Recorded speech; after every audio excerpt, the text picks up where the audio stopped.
Hello, আসসালামু আলাইকুম। সবাই কেমন আছেন? আশা করছি সবাই খুব ভালো আছেন। আজকে আমরা ইনইকুয়ালিটিসের আরও কয়েকটা ম্যাথ সলভ করব এবং এই ম্যাথসগুলো সলভ করার মাধ্যমেই ইনইকুয়ালিটিস চ্যাপ্টারটা আমরা শেষ করব। নেক্সট ক্লাস থেকে আমরা রেশিও অ্যান্ড প্রপোর্শন স্টার্ট করব। খুবই ইম্পর্টেন্ট একটা টপিক, যেটা থেকে প্রশ্ন আসবেই। সো আজকে আমরা ইনইকুয়ালিটিসের এই ম্যাথসগুলো সলভ করার চেষ্টা করি।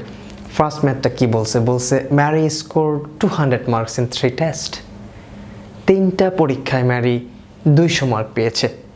বলছে if average score of 60 is required then lowest marks she must score for the 4th test. যদি তার অ্যাভারেজ স্কোর 60 প্রয়োজন হয়, অর্থাৎ তার অ্যাভারেজ যদি 60 মার্কস প্রয়োজন হয় অ্যাভারেজে, তাহলে 4th টেস্টে তার সর্বনিম্ন কত মার্কস পেতে হবে? ওই মার্কসটা পেলে সে কি করতে পারবে? 60 মার্কস অ্যাভারেজে ক্যারি করতে পারবে। এটা হচ্ছে প্রশ্ন, তাই না? তার মানে 60 মার্কস সে অ্যাভারেজে ক্যারি করতে পারবে। সর্বনিম্ন কত মার্কস তার প্রয়োজন? সর্বনিম্ন যেই মার্কসটা প্রয়োজন সেটা হচ্ছে এইটার অ্যাভারেজে কিন্তু 60, তাই না? প্রশ্নটা হচ্ছে 200 3টা টেস্ট, 4th টেস্টের মার্কস আমরা জানি না, যোগ করে দিলাম 4th টেস্টের মার্কস, সেটা হচ্ছে x, 200 plus x total test কয়টা? 4টা, ডিভাইডেড বাই 4, যেটা is greater than 60 is greater than 200 plus x by 4। আমরা অ্যাভারেজের ফর্মুলা জানি, average is equal to total summation divided by total number. So total summation 200 plus x divided by 4 total number. এখন প্রশ্ন হচ্ছে এই 60 থেকে x এর মানটা কি হবে? আমরা যে ইকুয়েশন বিল্ড আপ করলাম সেই ইকুয়েশনটা বলছে যে 60 থেকে এই মার্কটা কম হইতে হবে, কিন্তু অ্যাভারেজে যেটা বলছে সেটা হচ্ছে 60 ইজ রিকোয়ার্ড, অর্থাৎ 60 সমান 60 পেতেই হবে। যেই মার্কসটা সেই মার্কসটা অ্যাট লিস্ট 60 হতেই হবে। কিন্তু এই ইকুয়েশনে কি বলছি আমরা? অ্যাভারেজটা 60 থেকে ছোট হয়ে যাচ্ছে না? বললাম 60 is greater than 200 plus x by 4, but আমাদের প্রশ্নে বলে দিয়েছে 60 ইজ রিকোয়ার্ড, অর্থাৎ 60 মাস্ট বি ইনক্লুডেড। যদি 60 ইনক্লুডেড হয় তাহলে আমরা কি বলে দিব? Is greater than equal, 60 is greater than equal 200 plus x by 4, অর্থাৎ আমরা যেই অ্যাভারেজটা হবে সেটা অবশ্যই 60-র সমান হতে হবে। অবশ্যই কি 60-র সমান হতে হবে অ্যাভারেজটা, অথবা 60 থেকে অথবা সেটা বড় হইতে পারে, বাট 60-র সমান হতেই হবে। আমরা এইখানে যেই মার্কসটা পাবো সেই মার্কসটা অ্যাড করলে সেটা অ্যাভারেজে অবশ্যই 60-র সমান হতে হবে। এই হচ্ছে আমাদের ইকুয়েশন। এবার যদি আমরা সলভ করি, এটা এখানে নিয়ে আসলে 240 is greater than equal 200 plus x, তাহলে আমরা x এর মানটা কি পাই? 240 minus 200 is greater than equal x, so x 40, অর্থাৎ x এর মান, অর্থাৎ 4th টেস্টে ম্যারির অবশ্যই 40 পেতে হবে। কত পেতে হবে? 40 পেতে হবে, অথবা মানে 40 সমান পেতেই হবে তাকে। 40 পেলে সর্বলোয়েস্ট নাম্বার যদি সে 40 পায় তাহলেই অ্যাভারেজটা কত হবে? 60 হবে। যদি 40 বেশি সে পেতেই পারে, বাট 60 অ্যাভারেজের জন্য সে 40-এর নিচে পেতে পারবে না। 40-এর নিচে পেলে অ্যাভারেজটা কখনোই 60 হবে না। সো 40 মার্কস তাকে 4th টেস্টে পেতেই হবে। এই হচ্ছে আমাদের ম্যাথসটা। সো আমাদের এই ইজ গ্রেটার দেন ইকুয়াল, কখন ইকুয়ালটা আসবে সেটা আমাদের কোশ্চেন পড়ে বুঝে নিতে হবে। খুবই ইম্পর্টেন্ট এই কনসেপ্টটা, সো এটা আমাদের কিন্তু বুঝতে হবে। নেক্সট ম্যাথটা আমরা দেখি, খুবই ইন্টারেস্টিং একটা ম্যাথস। বলছে an engineering test consist of 100 question. একটা ইঞ্জিনিয়ারিং পরীক্ষায় 100টা প্রশ্ন ছিল, বা কনসিস্ট অফ ধরে ছিল কতগুলো, 100টা question. 2 points are awarded for correct answer. প্রতিটা কারেক্ট অ্যান্সারের জন্য 2 পয়েন্ট করে পাবে। And 1 points is deducted from wrongly answered question. এবং 1 পয়েন্ট কী করা হবে, কেউ যদি ভুল অ্যান্সার করে সেই ভুল অ্যান্সারের জন্য 1 পয়েন্ট ডিডাক্ট করা হবে, কেটে দেওয়া হবে। দেন বলছে Anna attempted or attempt 85 questions। Anna 85টা কোশ্চেন কি করেছে, অ্যান্সার করেছে বা চেষ্টা করেছে অ্যান্সার করার।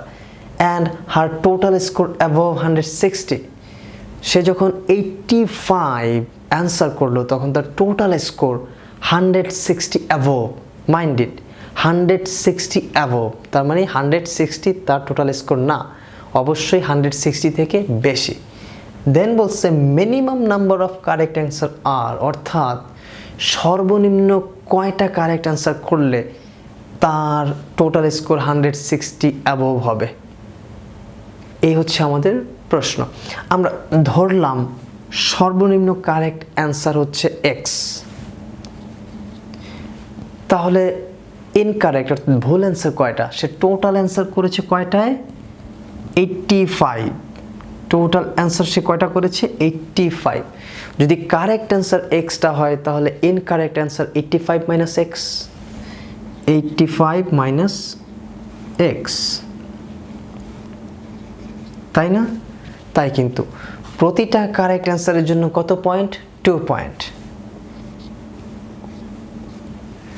আর প্রতিটা রং অ্যান্সারের জন্য কত পয়েন্ট, 1 পয়েন্ট।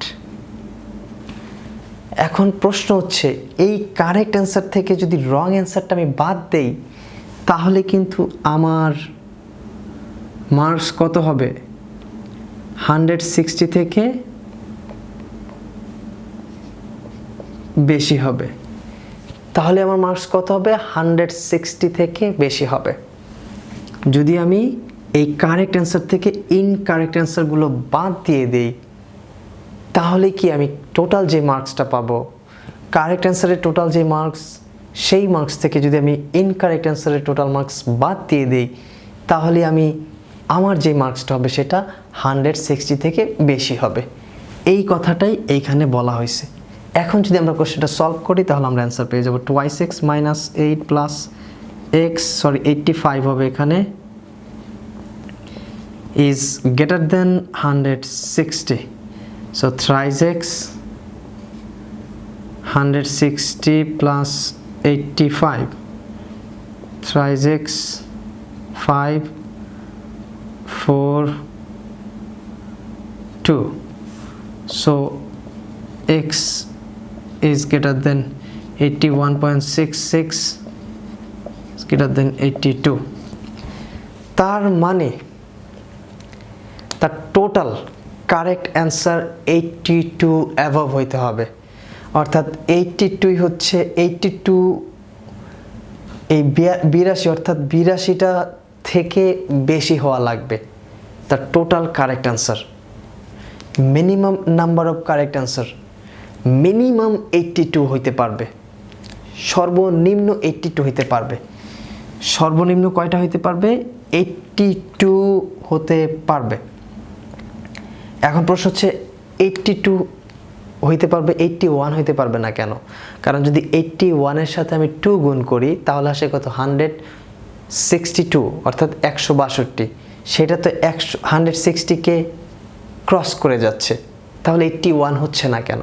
কারণ যদি 81টা কোশ্চেন আমি কারেক্ট করি তাহলে আমি পাই 162 মার্ক।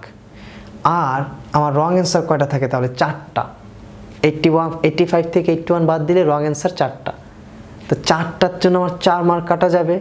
সো 162 থেকে যদি আমি 4 মার্ক বাদ দিই তাহলে আমার হবে কত, 15 আর হচ্ছে 8, 158। তাহলে আমার টোটাল মার্কস কত হয়, 158। কিন্তু আমাকে বলেই দিছে আমার টোটাল মার্কস অবশ্যই 160-এর উপরে হইতে হবে। তাহলে আমার কি হবে, আমি যদি 82টা নেই অথবা 82 এর বেশি নেই, তাহলে আমার 160-এর উপরে যায়। কারণ 82-এর সাথে যদি আমি 2 গুণ করি তাহলে আসে কত? 164, 164। আর 85 থেকে 82 বাদ দিলে আমার রং অ্যান্সার হয় 3টার জন্য 3 মার্ক কাটা যায়।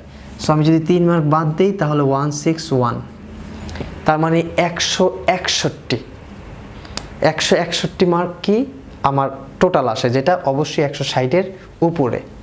সো 82 অ্যাভব হচ্ছে minimum number of correct answer.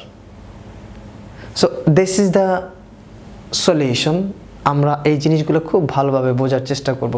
ম্যাথটা অনেক বড়, বাট যদি আমরা বুঝি তাহলে কিন্তু খুব সহজেই সমাধান করতে পারবো।